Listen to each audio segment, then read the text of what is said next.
तो अब हम ये करेंगे कि हम एक ख़ास तरह की स्टेट्स की बात करेंगे जिनको हम कहते हैं नल स्टेट्स। ये स्टेट्स जो हैं ये CFTs के अंदर कभी कभी अराइज होती हैं और इनकी वजह से कुछ प्रॉब्लम्स पैदा होती हैं जो कि आम तौर पे हमें नहीं दिखती क्वांटम फील्ड थ्योरीज के अंदर। तो नल स्टेट्स के बारे में बात करने के लिए हम सबसे पहले स्टार्ट करेंगे जो और बेसिक लीनियर अलजेब्रा के कॉन्सेप्ट्स है वहाँ से। तो हमारे पास अगर एक वेक्टर स्पेस है और उसकी कुछ बेसिस स्टेट्स हैं जिनको मैं कहूँगा आई, जो आई से लेबल होती हैं, ठीक है। तो उस वो इस तरह से लिखी जाएंगी I, where I can be from 1 to n, जो भी डायमेंशन है वेक्टर स्पेस की वहाँ तक जाता है ये। तो एक आर्बिट्ररी वेक्टर जो होगा वो उसको मैं इस तरह लिख सकता हूँ कि it's a sum over sum coefficients time the basis vectors. और इसका जो डुअल वेक्टर होगा उसको मैं इस तरह लिख सकता हूँ लेमडा आई बार, बार भी लिख सकते हो, स्टार भी लिख सकते हो, ये दरअसल कॉम्प्लेक्स कॉन्जुगेट है लेमडा का, टाइम्स दिस थिंग। अब सॉरी, अब अगर मैं ए का नॉर्म स्क्वायर देखूं, तो वो क्या होता है, वो है ए टाइम्स ए, यानी कि इनर प्रोडक्ट ए और उसके डुअल वेक्टर के बीच में। तो अगर आप देखो तो ये बनता है sum over I and J lambda I dual sorry conjugate lambda J I with J, ठीक है। अब यहाँ पे आप देख सकते हो कि ये एक मैट्रिक्स के तौर पे लिखा जा सकता है कि ये दरअसल एक मैट्रिक्स की आई जेथ एंट्री है, ठीक है। तो इसका मतलब है कि मैं यूँ लिख सकता हूँ, बल्कि मैं ये आइंस्टाइन समेशन कन्वेंशन यूज़ करता हूँ और ये जो समेशन इंडिसेस हैं ये ड्रॉप कर देता हूँ। तो हमें समझ आ रही है कि अब आई और जे दोनों के ऊपर सम हुआ है। अब आप ये चीज़ देखो कि ये जो एम मैट्रिक्स है ये क्या है। तो एम मैट्रिक्स जो है इसकी आई जेथ जो वो है एंट्री है वो है आई टाइम्स जे, राइट। तो अगर मैं इसका डायगनल सॉरी इसका ट्रांसपोज लूँ तो ये बनता है जे टाइम्स आई। बट हमें पता है because of the properties of inner products कि ये इक्वल होता है आई प्रोडक्ट जे के, बार लिख लो या फिर स्टार लिख लेते हैं यहाँ पे। बट ये तो कुछ भी नहीं है सिवाय इसके कि एम आई जे स्टार, जिसका मतलब ये है कि M I J star is equal to M J I, ठीक है। और अगर मैं दोनों साइड्स पे स्टार लूँ तो इस तरह बनता है। और एम जे आई जो है इसको मैं यूँ भी लिख सकता हूँ कि M I J transpose star. और अगर ट्रांसपोज और स्टार जो है ये एक साथ अप्लाई हो तो हमें पता है कि वो हर्मिशन कॉन्जुगेट होता है। तो मैं इसको यूँ लिख सकता हूँ कि it's I J Hermitian conjugate, जिसका मतलब ये है कि सॉरी यहाँ पे जे था, तो जिसका मतलब ये है कि एम जो है दिस इज़ हर्मिशियन, ठीक है। अब अगर चूंकि एम हर्मिशियन है इसका मतलब ये है कि मैं इसको डायगनलाइज कर सकता हूँ। तो ये आपको बेसिक चीज़ें पता होनी चाहिए मैट्रिक्स के बारे में कि अगर हर्मिशियन मैट्रिक्स हो तो आप इसको डायगनलाइज कर सकते हो। ये क्वांटम मैकेनिक्स की बेसिक्स में आता है। ओके, तो अगर आप इसको डायगनलाइज कर सकते हो जिसका मतलब ये है कि एम, अब मैं इंडिसेस नहीं लिख रहा सिर्फ मैट्रिक्स लिख रहा हूँ एम, तो M should be equal to some unitary matrix times some diagonal matrix, जिसको मैं लिखूंगा इस तरह लेमडा से, times the inverse of the unitary matrix. क्योंकि हमें पता है कि जो हर्मिशियन मैट्रिसेस होते हैं उनको डायगनलाइज करने के लिए यूनिटरी मैट्रिसेस चाहिए होते हैं। तो अगर ये बात ठीक है तो मैंने जो ये ऊपर लिखा था ये चीज़, ये किस तरह से बनेगी, तो ये बनती है lambda star I am I जे जो है वो बनेगा यू, और यहाँ पे कोई नया समेशन इंडेक्स डालना पड़ेगा इनवर्स के जे। तो ये सारा जो है ये एम आई जे है, ठीक है, टाइम्स लेमडा जे। अब अगर आप ये देखो कि यहाँ पे यू इनवर्स लेमडा जो है इसको मैं डिफ़ाइन कर दूँ, बल्कि रुको, यू इनवर्स लेमडा का आयत कंपोनेंट, तो ये कुछ भी नहीं है सिवाय इसके आयत कंपोनेंट टाइम्स जेथ टाइम्स जेथ। तो इसको मैं कह देता हूँ कि ये कोई नए कोएफिशिएंट्स हैं अब हमारे, जिनको मैं बी आई कह देता हूँ, कुछ भी नाम रख सकते हो इसका आप। तो अब आप ये देखो कि ये जो है ये कुछ भी नहीं है ये सिवाय बी के, ठीक है। तो ये है बी के, ठीक है। ये क्या है, वेल इसको देखना पड़ेगा कि ये क्या है। तो ये है lambda I star you I L. अब अगर आप इसके ऊपर 2 दफ़ा स्टार ले लो तो हमें पता है कि कॉन्जुगेट जो है वो कुछ भी नहीं करता 2 दफ़ा। तो इसकी वजह से आप ये कर सकते हो कि दोनों के ऊपर से स्टार आप कॉमन निकाल कर बाहर निकाल सकते हो। और हमें ये पता है कि जो यूनिटरी मैट्रिसेस होते हैं वो इस तरह से एक्ट करते हैं ठीक है, सॉरी, इस तरह से उनकी प्रॉपर्टी होती है कि उनका हर्मिशन कॉन्जुगेट जो है वो उनके इन्वर्स के इक्वल होता है। बट इसका मतलब ये है कि हर्मिशन कॉन्जुगेट जो है वो स्टार टाइम्स, सॉरी टाइम्स नहीं, स्टार भी होता है और ट्रांसपोज भी होता है एक साथ। तो this should be equal to U inverse. तो यहाँ पे अगर आप देखो यहाँ पे, तो अगर मैं एल आई कर दूँ, एल आई, ठीक है, तो इसके ऊपर एक ट्रांसपोज भी आ जाएगा, ठीक है। तो इसका मतलब ये है कि अगर मैं इसको इस तरह देखूं कि you dagger L I lambda I का का कॉन्जुगेट, तो ये कुछ भी नहीं है सिवाय इसके कि यू इनवर्स, बिकॉज कॉन्जुगेट और इनवर्स सेम है, जिसका मतलब है कि ये बी एल है, और बी एल का फिर ये इसकी वजह से क्या बनेगा, स्टार। तो हमने ये देख लिया है कि ये क्या आना चाहिए। सॉरी, मैंने आई थिंक कुछ मिटा दिया जो नहीं मिटाना चाहिए था। नहीं, आई थिंक मैंने नहीं मिटाया। तो ये यहाँ पे है, तो this is B L star. तो ये इंपॉर्टेंट चीज़ है यहाँ पे। अब एक और बात आपको मैं याद कराऊँ कि ये जो लेमडा है, ये लेमडा मैट्रिक्स, मैंने कहा था कि ये डायगनल है।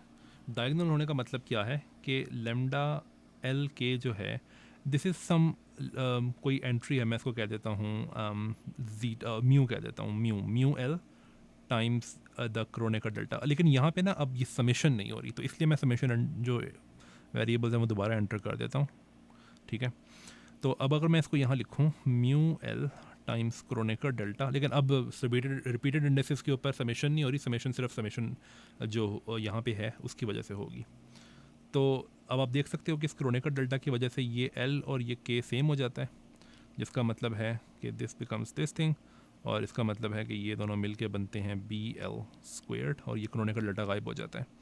तो अब मैं समेशन, इस समेशन को हटा सकता हूँ, और अब आप देख सकते हो कि एल के ऊपर समेशन हो रही है।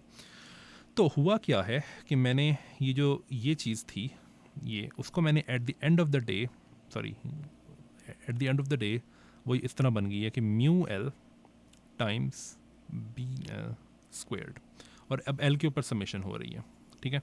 अब ये जो रिज़ल्ट है ये इंपॉर्टेंट क्यों है? ये रिज़ल्ट इंपॉर्टेंट इसलिए है बिकॉज ये हमें बताता है कि अगर तमाम के तमाम म्यू एल जो हैं, यानी कि तमाम के तमाम म्यू एल ये अगर पॉजिटिव हैं, तो ये चीज़ कभी नेगेटिव नहीं हो सकती। क्यों? क्योंकि ये जो नॉर्म स्क्वेयर्ड है ये तो पॉजिटिव ही होता है। तो अगर तो ये ए का जो नॉर्म स्क्वेयर्ड है, और याद रखना कि ए एक वेक्टर है, ठीक है, तो अगर ए का नॉर्म स्क्वेयर्ड जो है ये अगर नेगेटिव होना है तो कोई ना कोई म्यू जो है, म्यू एल, वो नेगेटिव होना पड़ेगा।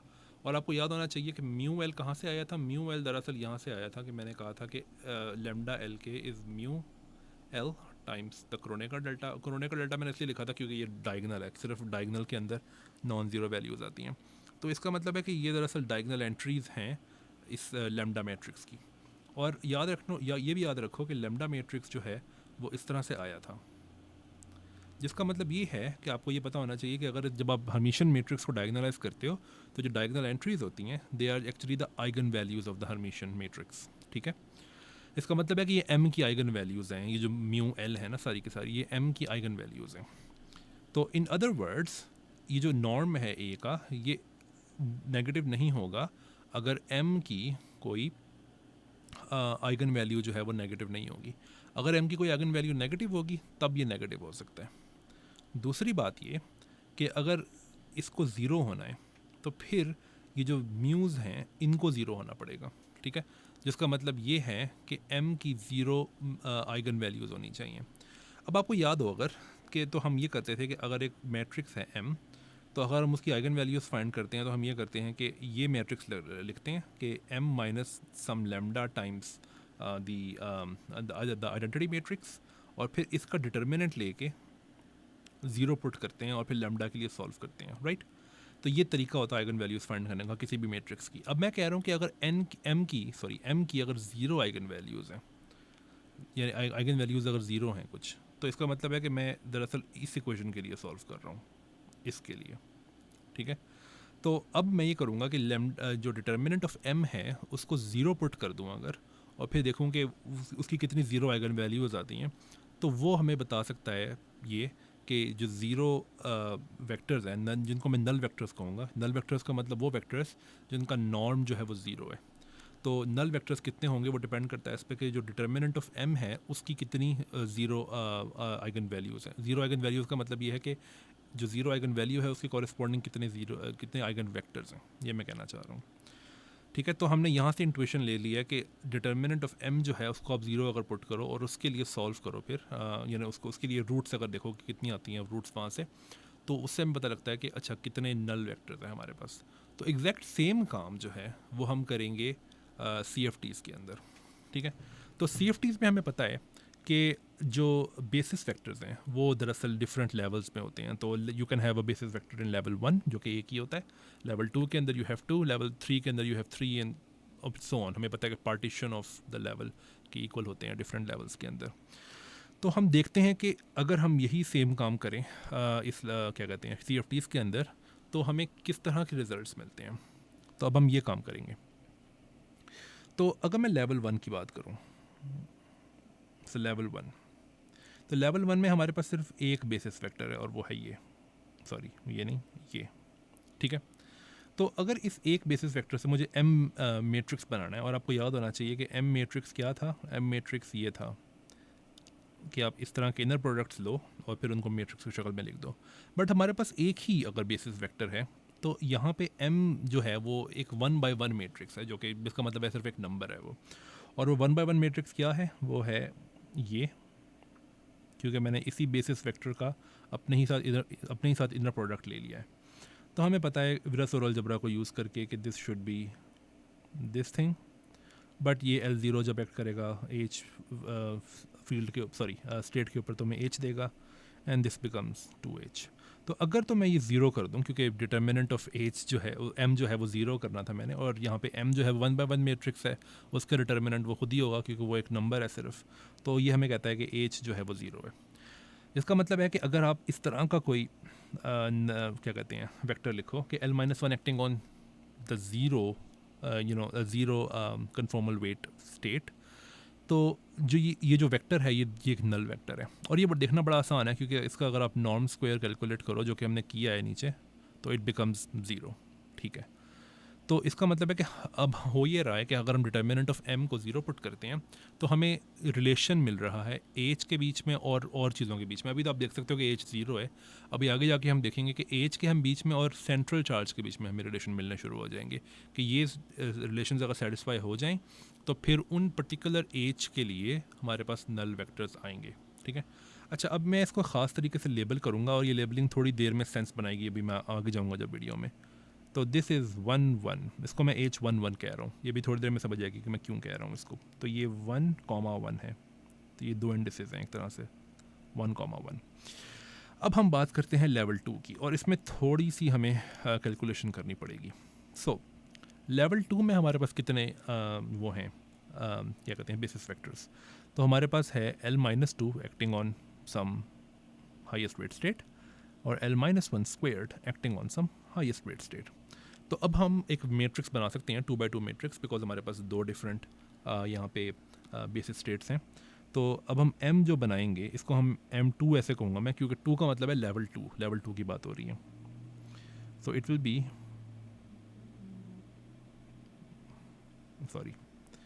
Something like this. ठीक है, और दूसरी रो में आएगा दिस थिंग, और फिर यहाँ पर आएगा दिस थिंग, और यहाँ पर -1 स्क्वेयर्ड दिस थिंग। तो एक तरह से आप ये समझ लो कि इस रो में इसके साथ और चीज़ें ये आ रही हैं। फॉर एग्जांपल पहली रो में, इस रो में नहीं, इस कॉलम में इस कॉलम में आप देख सकते हो कि ये कांस्टेंट है, ये सेम है सब में।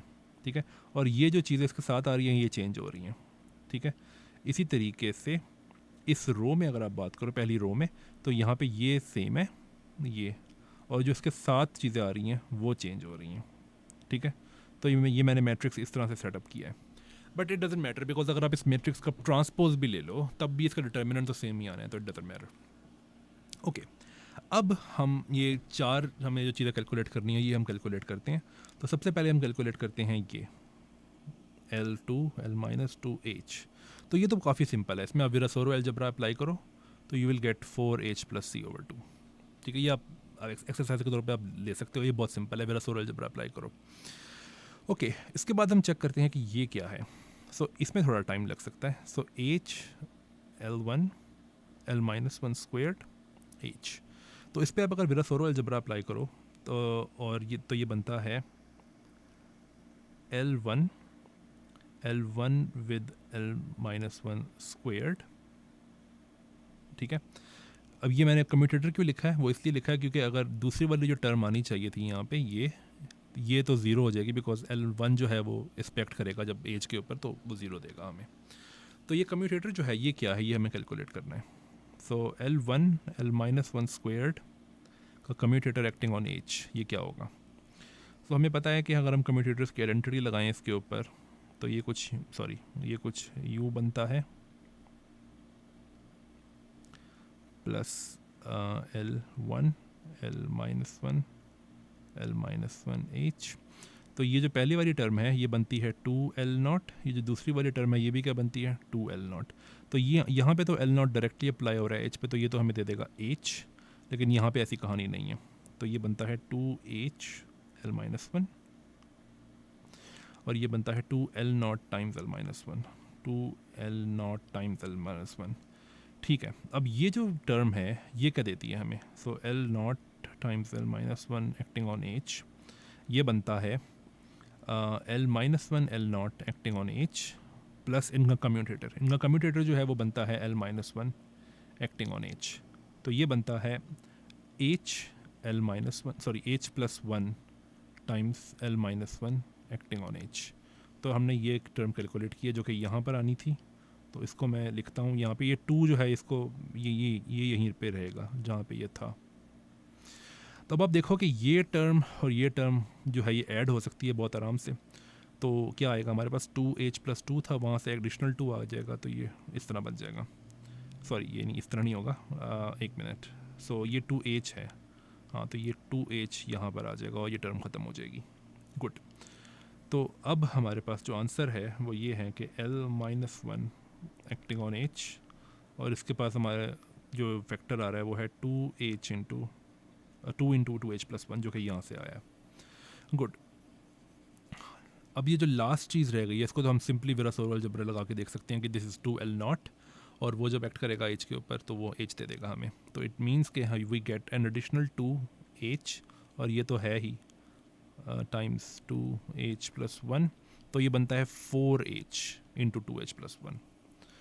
तो ये थोड़ा सा टाइम लगा इसके अंदर हमें, लेकिन कोई बात नहीं, ये हमें बाद में काम आएंगी ये वाली पर्टिकुलर एक्सप्रेशंस. ओके.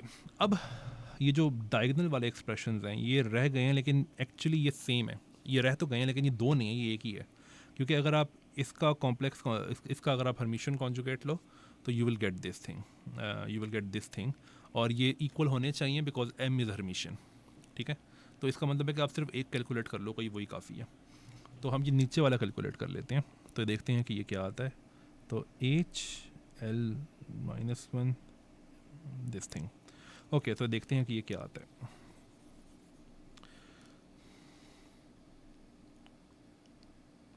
ओके.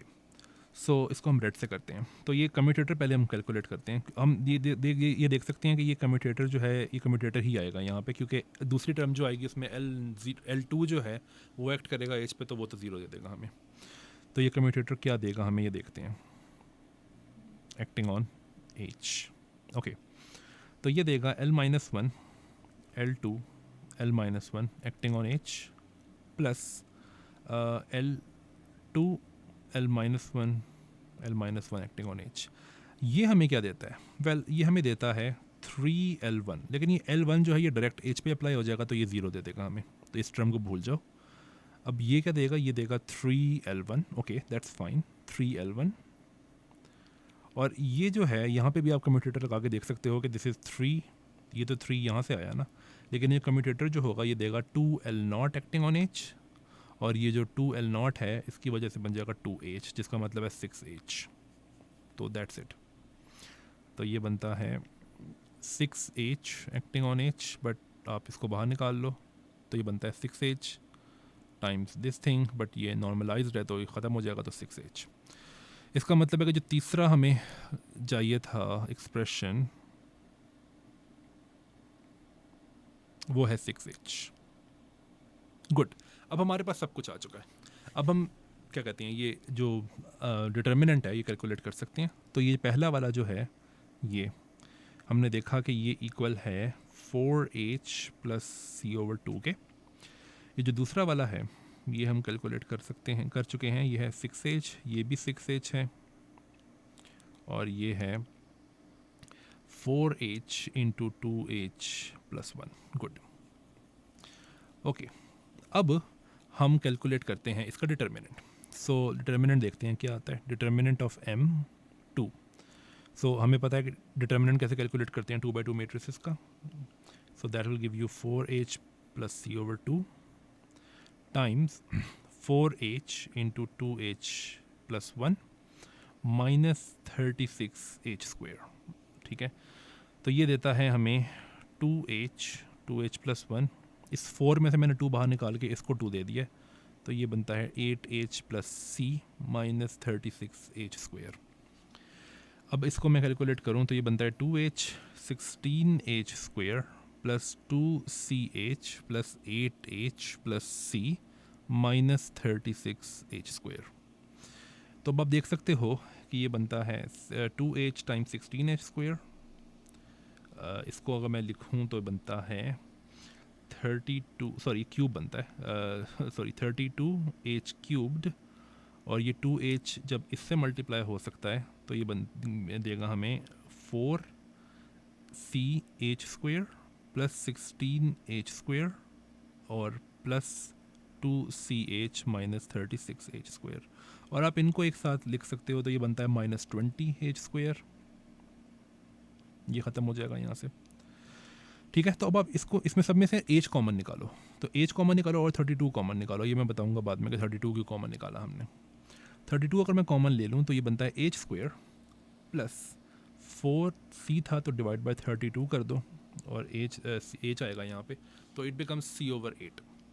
सो c over 8 minus 20 over 32 h. 20 over 32 क्या बनता है 5 over 8 plus h c, sorry सिर्फ c डिवाइडेड बाय 16।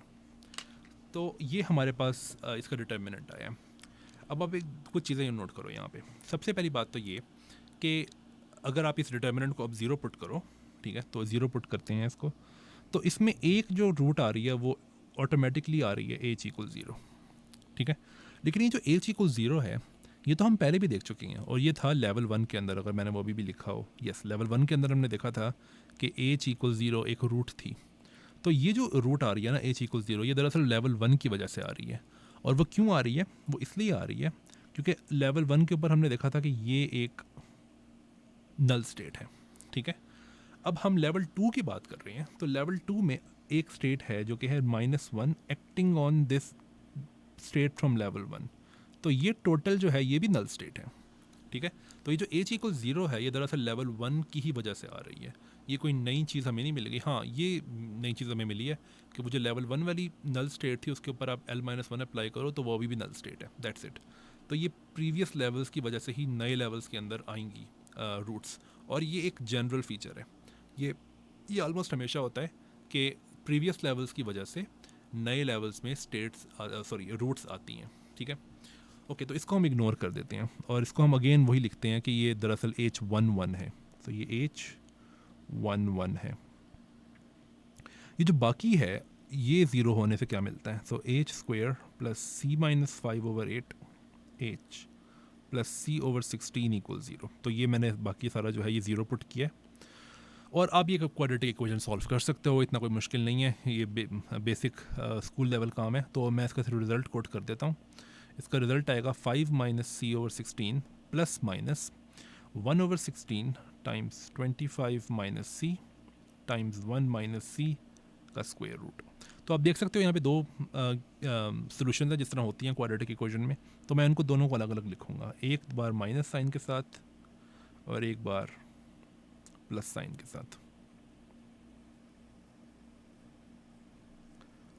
ऐसे।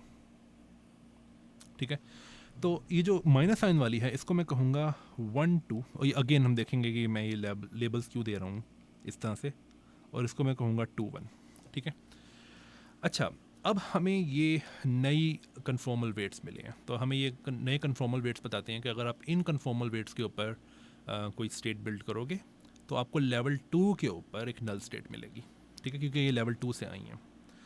ओके, अब मैं लेवल 3 के ऊपर जा सकता हूँ और बिल्कुल सेम ही कैलकुलेशन है, तो मैं आपको उसके रिजल्ट दे देता हूँ, आप वो डिराइव करने की कोशिश कर सकते हो कि ये दरअसल कैसे आई है ये रिजल्ट्स, राइट। तो अब लेवल 3 की बात करते हैं। तो लेवल 3 जो है उसमें हमारे पास 3 डिफरेंट बेसिस स्टेट्स हैं। तो लेवल 3 में हमारे पास L-1 cubed acting on H है, उसके अलावा L-1 -2 एक्टिंग ऑन एच है, और इसके अलावा ऑफ कोर्स हमारे पास L-3 एक्टिंग ऑन एच तो है ही, ठीक है। अच्छा, अब इनको यूज़ करके हम मैट्रिक्स बना सकते हैं लेवल 3 पे। तो वो 3x3 मैट्रिक्स होगा और वो काफ़ी बड़ा होगा। तो मैं इसको सिर्फ आपको बेसिक कॉन्सेप्ट बता रहा हूँ कि मैट्रिक्स बनाना कैसे है, फिर आप खुद बना सकते हो। तो सबसे पहले हम स्टार्ट करेंगे L-1 cube into L1 cube into L-1 cube से। तो L1 cubed into L-1 cubed का एच के साथ ऊपर एक्शन है, जो कि आप देख सकते हो मैंने दरअसल इस स्टेट का अपने ही साथ वो लिया है इनर प्रोडक्ट। फिर हम आगे जाएं तो अगली रो में हमारे पास होगा L1 क्यूब्ड इनटू, अब दूसरी वाली स्टेट ले आते हैं, तो L-1 L-2 acting on this H, फिर लास्ट में L1 क्यूब्ड और फिर L-3 एच। और फिर दूसरी वाली जो दूसरा वाला जो कॉलम होगा वो मैं बता देता हूँ कैसे करना है। तो इसमें देखो, अब ये देखो कि यहाँ पे अगेन ये सेम है, तो अगले वाले में हम L1 L2 को सेम रखेंगे, सॉरी L2 L1 होना चाहिए, ये L2 L1 क्योंकि ये इसका कॉन्जुगेट है इसलिए। सो L2 L1, तो सबसे पहले इसके साथ जाएगा, तो L-1 cubed L-1 -2 acting on H और L-3 एक्टिंग ऑन एच। और इसी तरीके से लास्ट कॉलम भी है, तो मैं इसको नीचे ले आता हूँ ताकि मेरे पास जगह हो तीसरा कॉलम लिखने की। यहाँ पे आई थिंक अभी भी शायद जगह ना हो, तो थोड़ा छोटा कर देते हैं इस तरह। ओके, लास्ट कॉलम जो है उसमें L3 आएगा तीनों में, और सबसे पहले L-1 क्यूब्ड L-1 -2 और L-3। तो इस तरह से ये मैट्रिक्स होगा जो थर्ड लेवल है या फिर लेवल 3 है उसके लिए। ओके, तो अब हम ये कर सकते हो कि आप विरासोरो अलजबरा को यूज़ करके ये तमाम के तमाम जो इनर प्रोडक्ट्स हैं ये आप कैलकुलेट कर सकते हो, और हम वो कर सकते हैं, लेकिन मैं एक्सरसाइज आपके लिए छोड़ा, और अगर कुछ डिमांड आई कि मैं ये वाला ये वाले जो स्टेप्स हैं ये भी कर दूं, तो मैं किसी फ्यूचर वीडियो में ये कर दूंगा। लेकिन मैं आपको इसका रिज़ल्ट दे सकता हूँ सिर्फ, और ये रिज़ल्ट बिल्कुल डिफरेंट तरीके से नहीं आया, बिल्कुल उसी तरीके से आया है जिस तरह से हमने इसको डिराइव किया था पिछले लेवल 2 के लिए। तो फॉर एग्ज़ाम्पल ये जो है ये इसके इक्वल है, पहले वाले के इक्वल। इसी तरीके से ये जो बीच वाला है ये इस सारे के इक्वल है, ये थोड़ा सा लंबा है इसलिए इसको मैंने इस तरह से लिखा है। फिर ये जो है ये इसके इक्वल है, एंड सो ऑन, ठीक है। फिर आप ये कर सकते हो कि अब आप लेवल 3 का ये जो मैट्रिक्स है इसका डिटर्मिनेंट कैलकुलेट करो, और डिटर्मिनेंट को फिर कैलकुलेट करके ज़ीरो पुट करो, और इट विल टर्न आउट कि आपको जो इसमें जो डिटर्मिनेंट मिलेगा वो 3 पार्ट्स में होगा। पहले पार्ट में ये होगा कि you will have 2304 H squared, और फिर यहाँ पे आपको जो चीज़ मिलेगी वो एग्जैक्टली यही है जो आपको यहाँ पे मिली थी, ये वाली चीज़, ठीक है। जिसका मतलब है कि ये जो नया वाला डिटर्मिनेंट है इसमें भी ये वाली जो रूट्स हैं ये और ये होंगी, जो कि अगेन मैंने आपको पीछे भी अभी कहा था कि जो लेवल 1 से रूट आई थी यानी कि H=0 वो लेवल 2 वाली मैट्रिक्स के अंदर भी पाई जा रही थी। तो अब आप ये भी देख सकते हो कि जो लेवल 2 से जो रूट्स आई हैं ये दोनों H12 और H21 ये दरअसल लेवल 3 में पाई जा रही हैं, और फिर लेवल 3 की अपनी भी कुछ रूट्स आएंगी 2, जो कि इस वाले फैक्टर की वजह से आएंगी। ये फैक्टर नया है, ये फैक्टर पहले नहीं हमने देखा। तो यहाँ से जो रूट्स आएंगी ये मैं चाहता हूँ खुद कैलकुलेट करो कि क्या आएगी, कि ये रूट्स आती हैं कि नहीं आती हैं आपकी कैलकुलेशन से। तो उनको हम कहेंगे H31 और 13 और 31, और ये जो रूट्स हैं ये कुछ इस तरह से हैं। H13 जो है that is 7 - c/6 + 1/6 25 minus C times 1 minus C का स्क्वायर रूट, सॉरी ये माइनस है यहाँ पे, और H31 जो है that is 7 minus C over 6 plus 1 over 6, 25 minus C times 1 minus C का स्क्वायर रूट। ठीक है, अब आप ये भी देख सकते हो कि ये जो फैक्टर है यहाँ पे, ये वाला जो फैक्टर है, ये वही फैक्टर है जो कि H21 और H12 वाली रूट्स में आया था, तो ये फैक्टर यहाँ पे भी आता है। ओके, अब हम ये करते हैं कि ये जो फैक्टर्स हैं ये तो हमने कैलकुलेट कर ही लिए, अब सॉरी कैलकुलेट नहीं किए, आपको मैंने कहा है कैलकुलेट करो। ये वाला फैक्टर तो हमें पता है, ये वही फैक्टर है जो कि लेवल 2 में आया था। तो ये वाला जो नई रूट्स आई हैं इनको भी मैंने लेबल्स दिए, आप देख सकते हो H13 और H31। तो अब मैं ये करूँगा कि मैं ये एक्सप्लेन करूँगा कि ये लेबल्स जो मैंने दिए हैं ये यही क्यों हैं।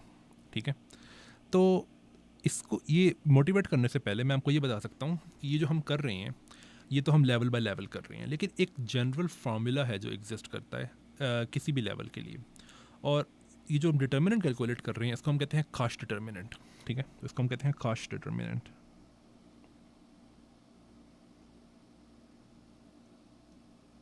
और इस डिटर्मिनेंट का जो फार्मूला है वो एग्जिस्ट करता है किसी भी लेवल के लिए। और आप एक चीज़ देखो यहाँ पे कि ये जो एच स्क्वायर आया हुआ है यहाँ पे, इसको मैं इस तरह लिख सकता हूँ कि एच माइनस H11 पावर 2, और H11 तो खैर ज़ीरो है तो मैं लिख सकता हूँ ऐसे।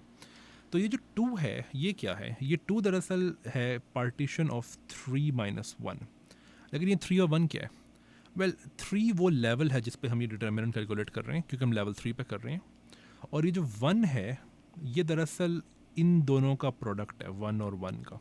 ठीक है, तो ये जो पैटर्न है ये होल्ड करता है किसी भी लेवल पर। ठीक है, फॉर एग्जांपल अगर हम लेवल 4 पर जाएंगे तो हमारे पास अगर ऐसा कोई फैक्टर आएगा H12, तो यहाँ पे तो खैर ये सिर्फ पावर 1 के साथ आ रहा है। पावर 1 के साथ इसलिए आ रहा है because it is P3 minus 2। 3 again 3 minus 2 क्यों है? क्योंकि लेवल 3 है और ये जो 2 है ये दरअसल इनका प्रोडक्ट है 1 और 2 का, तो यहाँ पे तो पावर 1 ही आएगी। लेकिन अगर हम लेवल 4 पे कैलकुलेट करेंगे तो ये पावर आएगी 4 माइनस 2, यानी कि 2 पावर 2 के साथ आएंगे, बिल्कुल जिस तरह से यहाँ पे ये जो 1 1 है ये पावर 2 के साथ आ रहे हैं। ठीक है, तो ये जो मैंने बताया पैटर्न ये एग्जिस्ट करता है किसी भी लेवल पे। तो determinant of matrix at level n, और ये ऑफ कोर्स डिपेंड करता है सेंट्रल चार्ज पे और एज पे। तो ये जो है ये डिपेंड करता है, सॉरी एज पे नहीं डिपेंड करता, ये सिर्फ सेंट्रल चार्ज पर डिपेंड करता है। तो दिस विल बिकम सम और ओवरऑल कांस्टेंट। इसका भी हम फार्मूला दे सकते हैं लेकिन वो अभी ज़रूरी नहीं है, बाद में अगर देना हो तो मैं बता दूंगा। सो H माइनस पी क्यू, और पावर जो है वो क्या है n माइनस पी क्यू, बिल्कुल उसी पैटर्न के साथ जो मैंने अभी बोला है। और फिर आप यहाँ पे प्रोडक्ट ले लो तमाम p's और q's पे, where p and q should be greater than zero, because आप देख सकते हो कि ये जो लेबल्स में दे रहा हूँ एज को ये स्टार्ट हुए थे 1 से, तो they should be greater than zero, they can not be zero, and they could never be greater than n, but they can be equal to n. For example अगर लेवल 2 की बात करें तो लेवल 2 में ये 2 तक चला गया था, तो they can be equal to n। ठीक है, तो ये दरअसल खास डिटर्मिनेंट का जो जनरल वो है क्या कहना चाहिए एक्सप्रेशन, ये वो है। और अगर आप पीछे देखो तो ये जो मैंने लिखा था यहाँ पे, चूँकि इनकी जो रूट्स हैं वो ये हैं, तो आप इसको इस तरह भी लिख सकते हो इस चीज़ को कि H minus H12 times H minus H21, क्योंकि अगर आपके पास एक क्वाड्रेटिक इक्वेशन की दो रूट्स है तो आप हमेशा ऐसे लिख सकते हो। तो आप देख सकते हो कि ये जो प्रोडक्ट वाला जो स्ट्रक्चर है वो चला आ रहा था पीछे से, और ये जो H है ये दरअसल H11, इसको आप इस तरह लिख सकते हो कि ये H जो है ये H माइनस H11 है। ठीक है, तो इस सबको आप इस तरह लिख सकते थे कि H माइनस H11, और वो जो आगे आ रहा है मैंने अभी बताया कि उसको इस तरह लिख सकते थे H माइनस 21, जिसका मतलब है कि ये जो है ये दरअसल यहाँ पे अल्फ़ा 2 है जो मैंने ओवरऑल कांस्टेंट लिखा था पहले। बट ये इतना मैटर नहीं करता, मैटर ये प्रोडक्ट स्ट्रक्चर करता है। ये प्रोडक्ट स्ट्रक्चर जो है ये दरअसल यहाँ पे सही है। ठीक है, तो यही प्रोडक्ट स्ट्रक्चर जो है ये किसी भी लेवल पर जाता है, और जो अप्रोप्रिएट पावर्स हैं यहाँ पे वो पार्टीशन की वजह से आती हैं, जो कि मैंने अभी थोड़ी देर पहले बताया था कि ये आना चाहिए यहाँ पर। ओके अब ये जो एच पी क्यों है, क्या इनका एक्सप्रेशन है हमारे पास? वेल हम ये देख चुके हैं कि H12 का एक्सप्रेशन, H21 का एक्सप्रेशन, H13 का और 31 का एक्सप्रेशन ये तो हमारे पास है, ये हमने लिखा हुआ है यहाँ पे। फॉर एग्जांपल H13 और H31 को तो सामने ही है हमारे। तो क्या जनरल पी और क्यू के लिए हमारे पास एक्सप्रेशंस हैं? आंसर है येस, हमारे पास हैं। लेकिन मैं वो एक्सप्रेशन लिखने से पहले मैं वो एक्सप्रेशन मोटिवेट करूँगा, क्योंकि वो एक्सप्रेशन डिराइव करना जो है उसके लिए कुछ एडवांस टेक्निक्स चाहिए होती हैं, तो वो मैं एक्सप्रेशन डिराइव नहीं करूँगा, लेकिन मैं वो एक्सप्रेशन मोटिवेट कर सकता हूँ। ठीक है, तो वो मैं कैसे करूँगा? तो हम स्टार्ट करते हैं यहाँ से कि ये दो रूट्स थी लेवल 2 के ऊपर, तो इनको मैं ख़ास तरीके से लिखूँगा इन रूट्स को। तो लेट्स सी, तो एक रूट है 1 2, तो वो थी 5 minus C over 16 minus 16 minus 1 over 16 25 minus C 1 minus C का स्क्वायर रूट। अब मैं ये करता हूँ कि मैं सी को एक और पैरामीटर के टर्म्स में लिखता हूँ, और वो है m, और सी को मैं ऐसे लिखता हूँ। तो इसका मतलब है कि जहाँ जहाँ सी है मुझे वहाँ पे ये एक्सप्रेशन रखना पड़ेगा, और इसका मतलब है कि H12 जो है वो अब m की टर्म्स में आएगा। तो क्या बनेगा ये m की टर्म्स में, वो बहुत इंटरेस्टिंग एक्सप्रेशन है, वो हम देखेंगे अब कि ये क्या है। तो ये H12 जो है ये क्या बनता है? So H12 becomes 5 over 16 minus 1 over 16 times C. C जो है वो क्या है ये, ठीक है, minus 1 over 16 25 minus C, but वो तो ये बनता है। ठीक है, 25 माइनस 1 इज जस्ट 24, तो 24 लिख लेते हैं यहाँ पे, और ये जो ये आ रहा है इसको हम यहाँ पे लिख लेते हैं। ठीक है, तो ये एक चीज़ आ जाएगी। फिर हमारे पास 1 माइनस सी है, तो 1 माइनस सी जो है वो सिंपली क्या है, दिस थिंग, और इसके ऊपर स्क्वायर रूट है।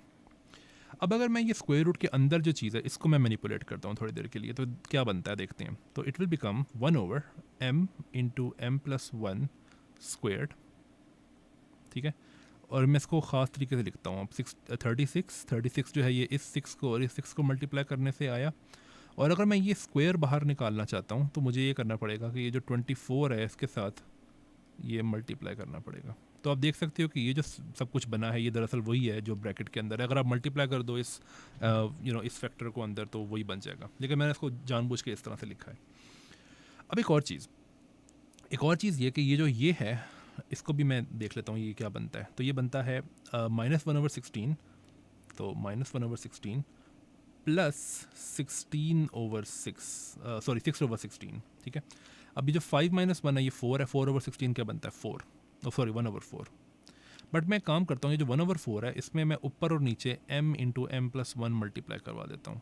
तो नीचे तो 4 था तो वो तो रहेगा, लेकिन ये एडिशनल फैक्टर भी आ जाएगा, इससे कोई फ़र्क नहीं पड़ता वैसे। 6 ओवर 16 जो है ये क्या बनता है, ये बनता है 3 ओवर 8। ये जो 8 है इसमें से मैं 2 यहीं रखता हूँ, ये जो 4 है नीचे भेज देता हूँ, तो ये क्या बनेगा 4 इंटू एम प्लस 1। ओके, अब ये जो स्क्वायर रूट वाला एक्सप्रेशन है यहाँ पे वापस आते हैं।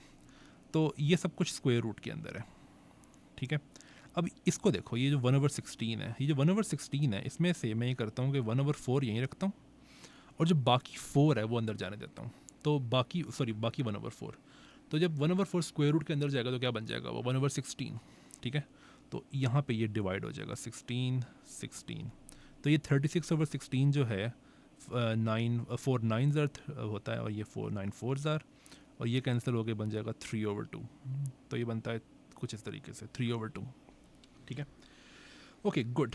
अब मैं ये करता हूँ कि ये है ये जो कि एक टोटल स्क्वायर है, तो मैं इसको स्क्वायर रूट से बाहर निकाल लेता हूँ।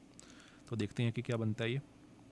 सो 1 over m into m plus 1 बन जाएगा, जिसका मतलब है कि मैं इसको मिला के लिख सकता हूँ 1 ओवर 4 इंटू एम प्लस 1, और ये चला गया बाहर स्क्वायर रूट से। तो स्क्वायर रूट के अंदर अब क्या रह गया ये। अच्छा सर, ये यहाँ पे एक मिस्टेक थी। मिस्टेक ये थी कि मैंने जब यहाँ पे 24 ओवर 16 लिखा हुआ था ना, तो यहाँ पे एक 6 भी मल्टीप्लाई हो रहा था उस फैक्टर की वजह से, जो कि यहाँ पे 6 में था, तो वो फैक्टर मैंने मिस कर दिया था। तो वो फैक्टर अगर मैं ऐड करूँ यहाँ पे 24 टाइम्स 6, तो फिर अगर मैं ये कैंसिलेशन करूँ तो दिस बिकम्स 2, दिस 3, तो अगर ये कैंसिलेशन करूँ तो दिस बिकम्स 3, तो इसका मतलब है कि यहाँ पे आएगा 9। ठीक है, तो ये सही यहाँ पे आंसर है। ओके, तो अब देखते हैं कि क्या बनता है स्क्वायर रूट के अंदर। तो it becomes 9 over 4 plus 9m square plus 9m। तो इसको आप देख सकते हो कि ये है 3m प्लस 3/2 स्क्वेयर्ड, और अगर ये टोटल स्क्वायर है तो ये स्क्वायर रूट से कैंसिल हो जाएगा ये वाला स्क्वायर, तो this becomes 3m plus 3/2 bracket में, तो ये सारा ख़त्म हो जाएगा अब। तो अब हम ये देखते हैं कि ये सब कुछ क्या बनता है सब कुछ मिलके, तो this becomes m square plus m, और अब देखो सबके डिनोमिनेटर मैंने जानबूझ के इसलिए सेम किए हैं ताकि आप सिर्फ न्यूमिनेटर्स को ऐड कर दो, प्लस 3/2 माइनस 3m माइनस 3/2, तो ये कैंसिल हो जाएगा इससे, और ये क्या बनता है m माइनस 2m बन जाएगा ये, तो this becomes m minus 2m divided by 4m into m plus 1 squared. ठीक है, अब ये जो न्यूमिनेटर है इसमें मैं +1 कर देता हूँ और -1 कर देता हूँ, तो ये जो पहली 3 टर्म्स हैं ये मिलके बनाती हैं m माइनस 1 होल स्क्वेयर, सो m माइनस 1 होल स्क्वेयर्ड। तो अब जो फाइनल एक्सप्रेशन है वो मैं अगर लिखूँ तो दिस बिकम्स, ठीक है। अब ये मैंने इस तरह क्यों लिखा है, मैंने इस तरह से इसलिए लिखा है कि ये जो HPQ का एक्सप्रेशन जो मैंने अभी तक नहीं बताया आपको, वो दरअसल है P into m plus 1 minus MQ whole squared minus 1 over 4m into m plus 1, where C is given in terms of m like this. और अगर आप चाहते हो कि m को c की टर्म्स में मुझे चाहिए, और अगर आप चाहते हो कि m जो है वो c की टर्म्स में चाहिए, तो दिस बिकम्स -1/2 प्लस और minus 25 minus c 1 minus c, और ये जो दो यहाँ पे m की वैल्यूज़ आ रही हैं हम दरअसल वो लेते हैं जो पॉजिटिव हो। ठीक है, ओके, वैसे ये मैटर नहीं करती इतनी वैल्यू कि m की कौन सी वैल्यू लेते हो आप। ओके, अब ये देखो कि ये जो मैंने फॉर्म लिखी है यहाँ पे HPQ की, ये फॉर्म काफ़ी हद तक मैच करती है इससे, लेकिन ये मैच तब करेगी जब ये वाला जो फैक्टर है ये इससे किसी तरह मैच कर जाए। तो ये कैसे कर सकता है मैच, तो अगर मैं कहूँ कि PM प्लस 1, सॉरी मैं इसको रेड से लिखता हूँ बल्कि, PM plus 1 minus MQ squared is equal to m minus 1 squared, तो ये जो अंदर का एक्सप्रेशन है ये क्या बनता है, ये बनता है P minus Q m plus P का स्क्वेयर्ड। बट अगर आप इसको मैच करो इनको इस चीज़ से, तो हमें ये पता लगता है कि P माइनस क्यू जो है अगर उसको 1 कर दें और P को -1 कर दें, तो अगर P -1 है तो ये -1 है। बट प्रॉब्लम पता है क्या है यहाँ पे कि P जो है वो -1 चाहते नहीं, हम चाहते हैं कि P जो है वो ग्रेटर देन 0 हो। मैंने यहाँ पे जैसे कि कहा था कि P ग्रेटर देन 0 हो। तो ये हम कैसे टैकल कर सकते हैं, अब ये इस तरह टैकल कर सकते हैं कि ये जो है ये ज़रूरी नहीं है इसके इक्वल हो, क्योंकि अगर आप इसका नेगेटिव भी ले लो कि तब भी उसका स्क्वायर करो तो वही आएगा। तो इसका नेगेटिव ले लेते हैं माइनस और Q माइनस P कर देते हैं। तो अब आप इसको कंपेयर करो इससे, तो आप देखते हो कि P जो है 1 है, और इसको कंपेयर करो इसके कोफिशिएंट से जो कि 1 है, तो Q माइनस P जो है वो 1 है, बट P तो 1 है, राइट। इसका मतलब है कि Q जो है ये 2 है, तो P 1 है और Q 2 है। तो इसका मतलब है कि ये जो हमने यहाँ पे लिखा है ये कॉरिस्पॉन्ड करना चाहिए P1 और Q2 को, और हम देखते हैं कि एग्जैक्टली ये वही कॉरिस्पॉन्ड करता है H12 को। तो अब आपको नज़र समझ आ गई होगी कि मैंने ये लेबल्स क्यों दिए थे, ठीक है। लेकिन आप ये भी कह सकते हो कि ये तो फ्लूक है शायद, कि ये एक H12 के लिए मैंने कैलकुलेट किया और इस तरह से आ गया। वेल एक्चुअली नो, आप ये भी कैलकुलेट कर सकते हो कि जिस तरह से मैंने ये सेटअप किया कैलकुलेशन, आप अगर H21 के लिए यही काम करो तो इट टर्न्स आउट कि आपको अगर यहाँ पे अगर P को 2 रख दो और Q को 1 रख दो, तो आपको वही आंसर मिलेगा जो कि आपको ये सारी मैनिपुलेशन करने के बाद मिलेगा। बट यहाँ पे बात ख़त्म नहीं होती, क्योंकि हमारे पास H13 और H31 के एक्सप्रेशंस भी मौजूद हैं, ये मैंने पीछे दिए थे आपको, जो कि ये हैं। तो इन पे भी आप यही वाली मैनिपुलेशन कर सकते हो और आपको एग्जैक्टली वही आंसर मिलेगा जो कि आपको यहाँ से मिलना चाहिए। सिंपली P इक्वल्स 1 और Q इक्वल्स 3 रख के, या फिर P इक्वल्स 3 और Q इक्वल्स 1 रख के, ठीक है। तो ये लेबल्स इसलिए मैटर करते हैं जो मैंने पीछे दिए थे। अच्छा, यहाँ पे एक और बात है जो कि इम्पॉर्टेंट है, वो ये है कि अगर आप ये जो H है इसका एक्सप्रेशन जो है वो चाहते हो कि इन्वेरिएंट रहे किसी ट्रांसफॉर्मेशन के अंदर, तो क्या ऐसी कोई ट्रांसफॉर्मेशन एग्जिस्ट करती है? तो इट टर्न्स आउट कि यस करती है। तो अगर आप p को चेंज कर दो इस तरीके से, p goes to m minus p और q goes to m plus one minus q, तो देखते हैं कि ये h में जो ये वाला एक्सप्रेशन है, ये जो सिर्फ ये वाला पार्ट है, ये कैसे चेंज होता है, बिकॉज और कोई पार्ट डिपेंड नहीं करता p और q पे। तो p into m plus one minus m q squared, ये कैसे चेंज होता है? तो हमें पता है कि p goes to m minus p, so simply this thing minus m into q, q जो है वो है m plus one minus q का स्क्वेयर्ड। ठीक है, तो आप देख सकते हो कि ये बनेगा minus p m plus one और ये बनता है प्लस क्यू m। ठीक है, ये तो बन गया। फिर plus m into m plus one minus m into m plus one और इस सारे का स्क्वेयर्ड। बट ये तो कैंसिल हो जाएगा इससे, तो ये ख़त्म हो जाएगा। और आप ये देख सकते हो कि ओवरऑल माइनस साइन है बट स्क्वायर हो रहा है उसका, तो इट डजेंट मैटर कि आप माइनस साइन जो है वो उसको ख़त्म कर दो यहाँ से, तो दिस बिकम्स दिस थिंग। तो इसका मतलब है कि ये इन्वेरिएंट है। ठीक है, इसका मतलब है कि इस ट्रांसफॉर्मेशन के अंडर जो एच पी है, बल्कि मैं ये सारा रेस कर देता हूँ, जो एच पी क्यू है दैट एक्चुअली रिमेन्स इन्वेरिएंट। ठीक है, तो ये इसकी एक सिमेट्री है, आप ये समझ सकते हो। अब यहाँ पे एक लास्ट क्वेश्चन जो हमने एड्रेस करना है वो ये है कि वो कौन सी जगहें हैं या वो कौन सी वैल्यूज़ हैं एच की या सी की जहाँ पे यूनिटरी थ्योरीज जो है वो पाई जाती हैं। क्योंकि देखो, अभी तक हमने बात की है नल वेक्टर्स की, अभी तक हमने बात ये नहीं की है कि अगर क्या होगा अगर तो जो नॉर्म्स हैं किसी कुछ वेक्टर्स के वो नेगेटिव होने शुरू हो जाएं।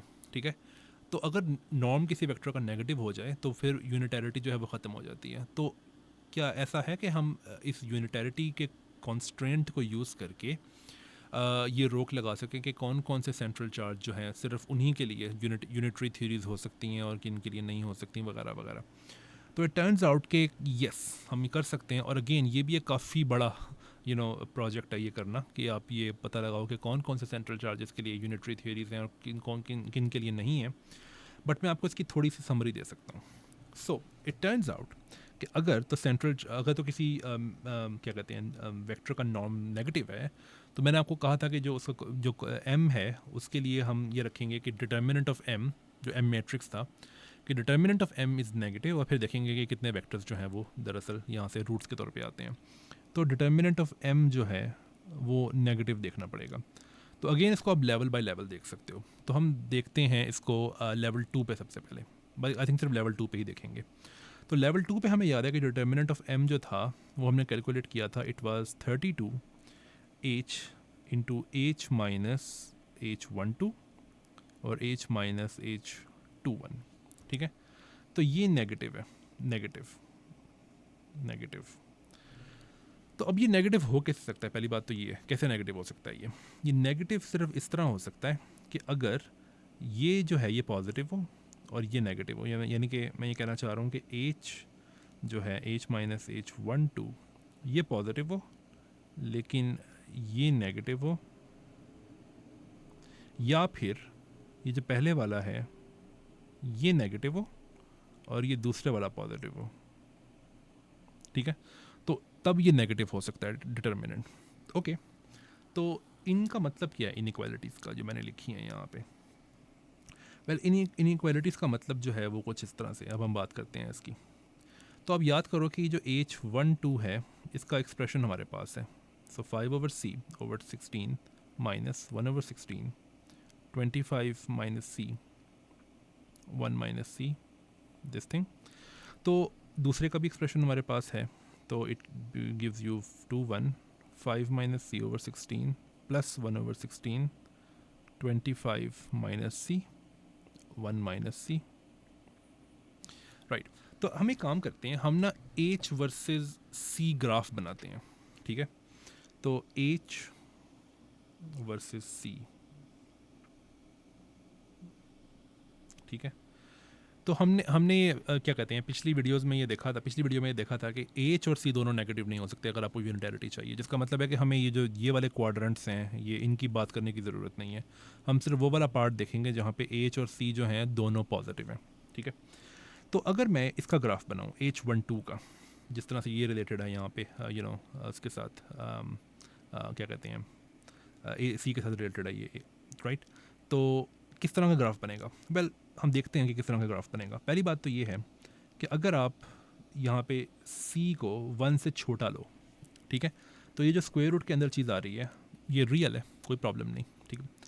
लेकिन अगर सी जो है 1 से बड़ा हो जाए तो फिर ये जो है वेल ये नेगेटिव हो जाएगा, लेकिन ज़रूरी नहीं है कि ये नेगेटिव हो। जिसका मतलब है कि ये जो स्क्वायर रूट के अंदर है ये नेगेटिव हो सकता है। जिसका मतलब है कि now you have imaginary numbers, और इमेजिनरी नंबर्स भी नहीं होते हैं एच, ठीक है। इसका मतलब है कि हम सिर्फ सी इक्वल्स 1 तक बात करेंगे और दैट्स इट, ठीक है। तो सी इक्वल्स 1, तो ऑलरेडी आप देख सकते हो कि सी इक्वल्स 1 जो है ये एक काफ़ी इंपॉर्टेंट पॉइंट है, और इट विल टर्न आउट कि सी इक्वल्स 1 थियरीज जो होती हैं इनके लिए काफ़ी अजीब बिहेवियर्स भी होते हैं। ओके, अब आप देख सकते हो कि ये जो H12 है इसमें अगर आप C को 1 रख दो तो ये स्क्वायर रूट वाला पार्ट तो खैर 0 हो जाता है। जो ये वाला पार्ट है ये क्या बनता है? ये बनता है 5 माइनस 1/16 जो कि है 1/4। तो अगर आप C को 1 रख दो तो ये हमें देगा 1/4। तो मैं इसको इस तरह से मार्क कर लेता हूँ 1/4। तो ये पॉइंट जो है ये लाई करेगा इस H12 के ग्राफ पे। अगर तो C 0 हो फिर क्या होगा? तो अगर C 0 हो तो H12 क्या बनता है? सो H12 बनेगा 5/16 minus 1/16 square root 25। But square root of 25 जो है सिंपली 5 है, तो 5/16 माइनस 5/16 यानी कि 0, यानी कि ये वाला पॉइंट ये 0, ठीक है। तो इट टर्न्स आउट कि अगर आप इसका ग्राफ बनाओ तो आप कोशिश भी कर सकते हो इसका ग्राफ बनाने की, वो इतना मुश्किल नहीं है। तो वो यूँ बनता है and then it terminates, that's it. Because again मैं आपको बताऊं कि C ग्रेटर देन 1 होगा तो इट बिकम्स इमेजिनरी, तो वो हम नहीं ले रहे।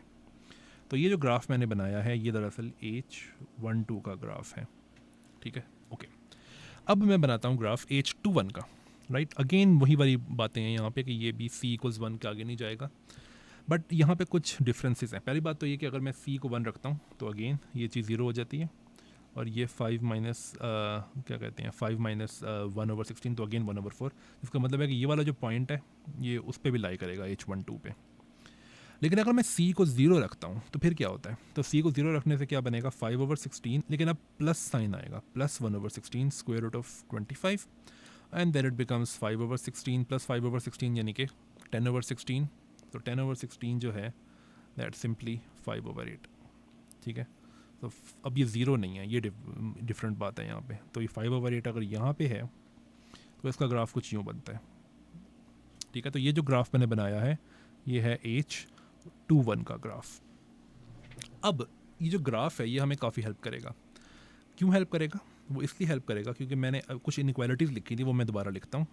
तो मैंने कहा था कि H जो है वो अगर तो बड़ा हो इससे, सॉरी मैंने ये कहा था कि ये जो पहला वाला फैक्टर है ये अगर नेगेटिव हो लेकिन दूसरा वाला पॉजिटिव हो तब डिटर्मिनेंट ऑफ M नेगेटिव हो सकता है, या फिर H माइनस H12 अगर नेगेटिव हो लेकिन दूसरे वाला पॉजिटिव हो तो डिटर्मिनेंट ऑफ M नेगेटिव हो सकता है। तो इनको अगर मैं ट्रांसलेट करूँ इस सेंस में तो ये बनता है इस तरह, और H21, और यहाँ पे अगर आप देखो तो H लेस देन 1 2 और H बिगर देन 2 1, ठीक है। तो ये दो सिनेरियोज़ हैं। तो ये दो सिनेरियोज़ जो है इनका मतलब क्या है? इनका मतलब ये है, अगर आप पहले वाला सिनेरियो देखो कि H बिगर देन H12, क्या मतलब है इसका? इसका मतलब ये है कि H12 वाला ग्राफ का है, ये है H12 वाला ग्राफ। तो H बिगर देन H12 का मतलब क्या है कि इस ग्राफ से ऊपर वाला जितना भी रीजन है वो दरअसल इस इनइक्वालिटी से डिस्क्राइब होता है। फिर ये वाली इनक्वालिटी है ये कहती है कि H लेस देन H12, तो H12 वाला ग्राफ कौन सा है? वेल वो तो ये है H12, और ये कह रहा है कि H लेस देन दैट, तो इसका मतलब है कि इस ग्राफ के नीचे, जिसका मतलब है कि इस ग्राफ के अंदर वाला एरिया जो है इसकी बात हो रही है। इन दो इनक्वालिटीज़ को अगर आप मिला के देखो तो वो कह रहे हैं, इन मिला के ये कह रही हैं कि इस ग्राफ के अंदर वाला रीजन, ठीक है। Okay great.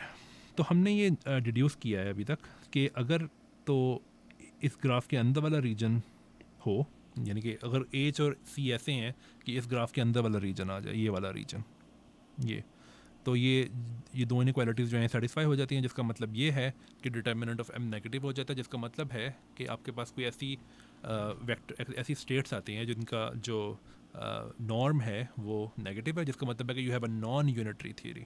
ठीक है, तो इसका मतलब है कि इन ग्राफ के अंदर अगर एच और सी की वैल्यूज़ होंगी तो यू हैव नॉन यूनिटैरिटी।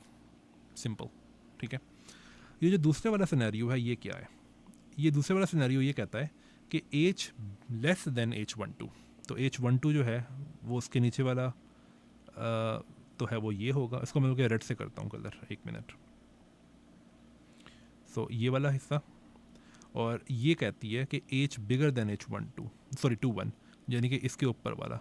इसका मतलब है कि ये दोनों इनइक्वालिटीज एक साथ सेटिस्फाई हो ही नहीं सकती। ठीक है, तो इसका मतलब है कि दूसरी इनइक्वालिटी जो है वो इम्पॉसिबल है सेटिस्फाई करना एक साथ। तो इसका मतलब है कि सिर्फ एक ही सिनेरियो है जहाँ पे जो m है उसका डिटर्मिनेंट नेगेटिव हो सकता है, और वो सिनेरियो ये है कि इस ग्राफ के अंदर कोई h और c की वैल्यूज़ हों। ठीक है, इसका मतलब ये है कि सिर्फ इस ग्राफ के ऊपर या इस ग्राफ के बाहर जो है वो h और c की वैल्यूज़ हो सकती हैं। बट कहानी जो है वो इससे ज़्यादा कॉम्प्लिकेटेड है। कहानी इस तरह से है इसकी कि ये हमने सिर्फ लेवल 2 की बात की है, बट यहाँ पे बात ख़त्म नहीं होती। आप लेवल 3 की बात कर सकते हो, लेवल 4 की बात कर सकते हो, और इन सब के अपने अपने ग्राफ्स आएंगे। ठीक है, मिसाल के तौर पर अगर मैं लेवल 3 के ग्राफ्स भी बनाना शुरू कर दूँ तो वो कुछ इस तरह से बनेंगे। तो इनमें से एक बनता है इस तरह से। ठीक है, और आप देख सकते हो कि ये ग्राफ्स जो हैं वो अब इंटरसेक्ट करना शुरू हो गए हैं एक दूसरे के साथ। ठीक है, और अब लेवल 4 के भी ग्राफ्स बनाऊँ तो फिर उनमें से एक इस तरह से आता है, फिर उसमें से एक इस तरह से आ सकता है, और फिर आप देख सकते हो कि अगेन इंटरसेक्शंस हैं ग्राफ्स के बीच में। तो इट टर्न्स आउट कि ये ग्राफ्स जहाँ पे इंटरसेक्ट करते हैं ना, इनमें से कुछ इंटरसेक्शन पॉइंट्स ऐसे हैं जहाँ पे यूनिटरी थ्योरीज जो हैं वो रह सकती हैं, एंड दैट्स इट। उसके अलावा कोई ऐसे पॉइंट्स नहीं है जहाँ पे यूनिटरी थ्योरीज जो हैं वो हो सकती हैं, बिकॉज वहाँ पे सारी नॉन यूनिटरी थ्योरीज हैं। लेकिन आप ये बात याद रखो कि अभी तक मैं सिर्फ किसकी बात कर रहा हूँ, C 1 की बात कर रहा हूँ, बिकॉज मैं C 1 की बात कर ही नहीं रहा अभी। वो और ये वाला रीजन है, इसकी बात हमने अभी तक की ही नहीं है। तो व्हाट अबाउट C>1? तो इट टर्न्स आउट कि C>1 जो है, you always have non unitary theories there, sorry you always have unitary theories there, and you never have a null state there, जो एक बहुत इंपॉर्टेंट बात है। ठीक है, तो if you have C>1, unitary theories होती हैं और नल स्टेट भी नहीं होती, सॉरी नो नल स्टेट। ठीक है, what about C<1? C<1, so unitary theories जो हैं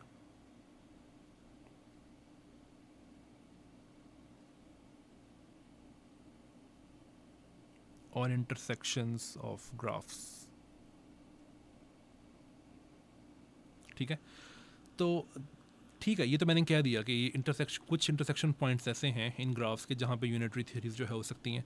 लेकिन क्या उनको मैप करने का कोई तरीका है? क्या ये पता करने का तरीका है कि कौन कौन सी वैल्यूज़ हैं एच और सी की जिनके लिए यूनिटरी थ्योरीज जो है वो होती हैं C<1 के लिए? तो इट टर्न्स आउट कि ये एक तरीका है, और अगेन जैसे कि मैंने पहले कहा कि इसके लिए थोड़ी सी एडवांस टेक्निक्स चाहिए।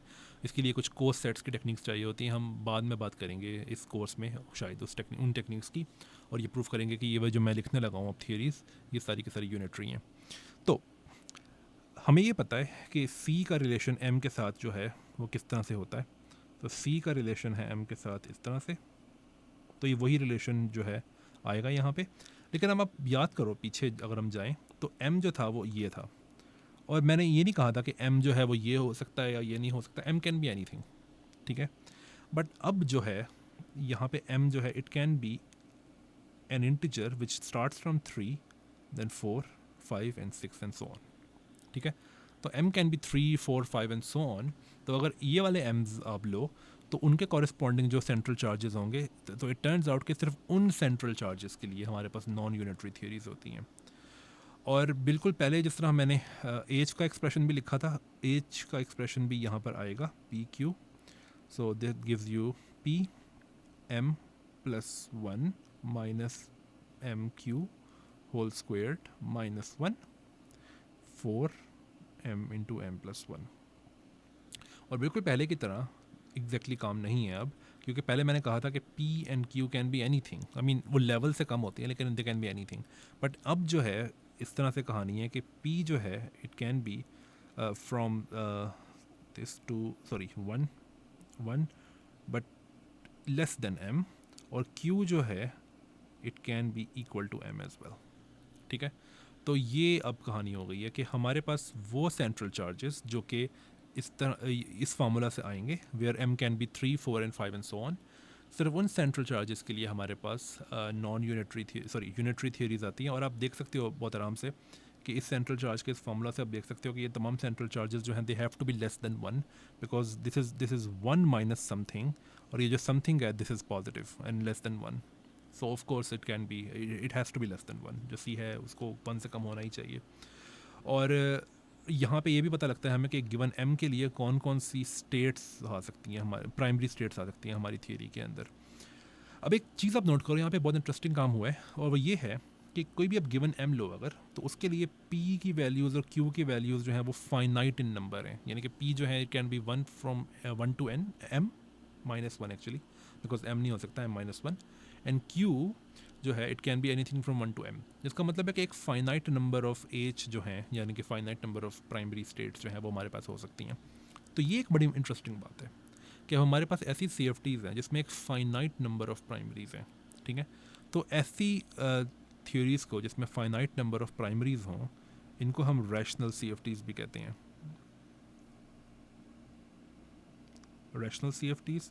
और ये जो एग्जांपल्स मैंने लिखी हैं ऊपर, ये रैशनल CFTs की एग्जांपल्स हैं, लेकिन इनको हम मिनिमल मॉडल्स भी कहते हैं। मिनिमल मॉडल्स का मतलब है कि वो CFTs जिनके लिए C का एक्सप्रेशन जो है वो ये है, राइट, और फिर कॉन्सिक्वेंटली जो H है वो इस तरह से दिया जाता है। ठीक है, तो इनको कभी कभी यूनिटरी मिनिमल मॉडल्स भी कहते हैं वैसे कभी कभी, लेकिन हम इनको मिनिमल मॉडल्स ही कहेंगे। तो इसकी कोई एग्जांपल, वेल हम सिंपलेस्ट एग्जांपल देख सकते हैं m को 3 रखकर। तो अगर हम m को 3 रखें तो it becomes C1 minus 6/3 into 4, तो this becomes 1/2। So central charge again हमें पता है कि लेस देन 1 होना ही चाहिए। तो जो पहला मिनिमल मॉडल है उसका जो सेंट्रल चार्ज है वो 1/2 है। ठीक है, इसको हम आइजिंग मॉडल भी कहते हैं। ये हम बाद में देखेंगे कि हम आइजिंग मॉडल क्यों कह रहे हैं इसको। इसकी काफ़ी सारी प्रॉपर्टीज़ मिलती हैं आइजिंग मॉडल से, इसलिए ये आइजिंग मॉडल ही है एक्चुअली। अच्छा, तो इसमें एच जो हैं वो क्या क्या आ सकते हैं, तो एच पी क्यू जो हैं वो क्या क्या आ सकते हैं।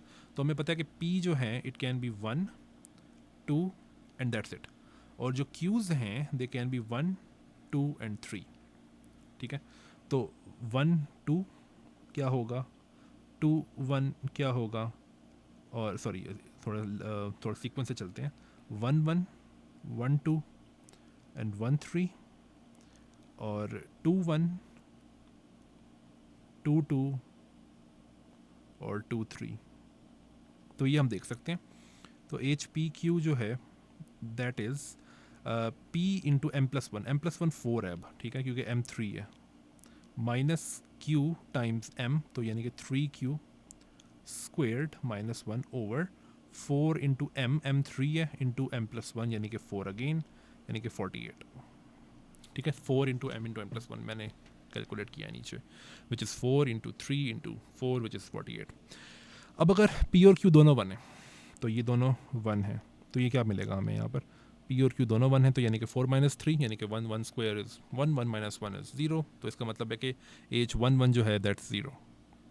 ठीक है, अच्छा दूसरी बात ये कि अब अगर मैं लिखूँ इसको 1 रहने दूँ लेकिन इसको 2 कर दूँ, तो 4 - 6 क्या होता है, वेल 4 - 6 जो है वो है, वेल -2 उसका स्क्वायर है, 4, 4 - 1 3, 3 डिवाइड बाई 48 जो है वो है 1/16, तो 1/16।